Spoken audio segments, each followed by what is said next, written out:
Breaking news. রংপুরের মিঠাপুকুর উপজেলার ৫ নম্বর বালারহাট এলাকায় মর্মান্তিক ঘটনা। স্থানীয় সূত্রে জানা গেছে ৮ জন ব্যক্তি একসঙ্গে মদ পান করার পর অসুস্থ হয়ে পড়েন। এ ঘটনায় ৪ জনের মৃত্যুর খবর পাওয়া গেছে। এছাড়াও কয়েকজন হাসপাতালে চিকিৎসাধীন রয়েছেন। ঘটনার পর এলাকা জুড়ে শোকের ছায়া নেমে এসেছে। খবর পেয়ে পুলিশ ঘটনাস্থলে পৌঁছে তদন্ত শুরু করেছে। তবে অভিযোগ উঠেছে কিছু ব্যক্তি পুলিশের তদন্ত কার্যক্রমে বাধা দেওয়ার চেষ্টা করছে।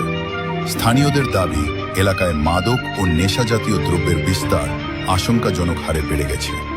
তারা দ্রুত দোষীদের শনাক্ত করে আইনের আওতায় আনার দাবি জানিয়েছেন। ঘটনার সর্বশেষ আপডেট ও বিস্তারিত জানতে আমাদের সঙ্গেই থাকুন। ভিডিওটি বেশি বেশি শেয়ার করুন এবং আরও গুরুত্বপূর্ণ সংবাদ পেতে ফলো দিয়ে পাশে থাকুন।